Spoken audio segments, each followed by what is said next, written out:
A paz do Senhor, meus irmãos. A leitura diária de quinta-feira, 11 de janeiro de 2024, tem como título A Igreja como Santuário de Deus.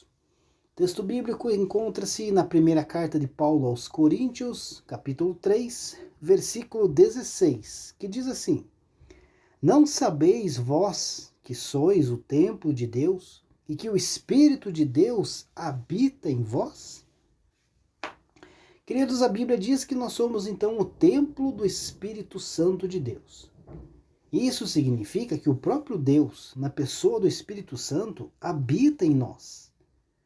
Para entendermos corretamente o significado de ser o templo do Espírito Santo, nós precisamos considerar aí alguns pontos muito importantes. A verdade de que somos o templo do Espírito Santo de Deus aponta primeiramente para a forma com que Deus manifestava a sua presença no Antigo Testamento. Na Antiga Aliança, Deus era adorado no tabernáculo, construído primeiramente no deserto e mais tarde no templo construído em Jerusalém, durante o reinado do rei Salomão. O templo era o local onde o nome de Deus habitava, no sentido de que a sua presença se manifestava de tal forma que todo o templo enchia-se com a nuvem de sua glória. Na nova aliança, a presença de Deus habita em seu próprio povo, enchendo-os com o Espírito Santo, ou seja, a igreja é o templo de Deus. E existem várias passagens bíblicas que ensinam que o próprio Deus habita em sua igreja. O apóstolo Paulo escreve que nós somos o santuário do Deus vivo, segundo aos Coríntios 6:16, e que Jesus Cristo é a pedra angular, no qual todo o edifício, bem ajustado, cresce para o templo santo do Senhor, Efésios 2:21.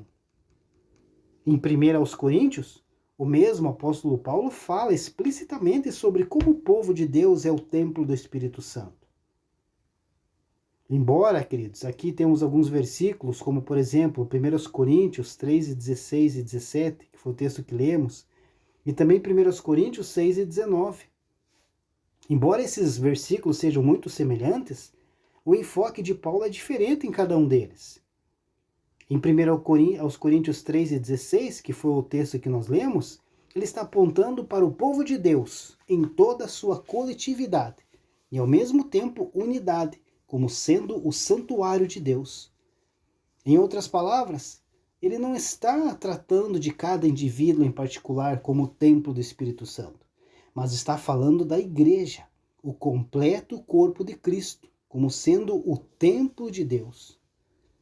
Então, no contexto do versículo que nós lemos, o apóstolo repreende os coríntios e ao mesmo tempo chama a atenção deles para o fato de que a igreja é o único templo na qual Deus habita, de modo que a igreja é santa porque o Espírito de Deus habita nela. Deus abençoe a sua vida e uma ótima quinta-feira a todos.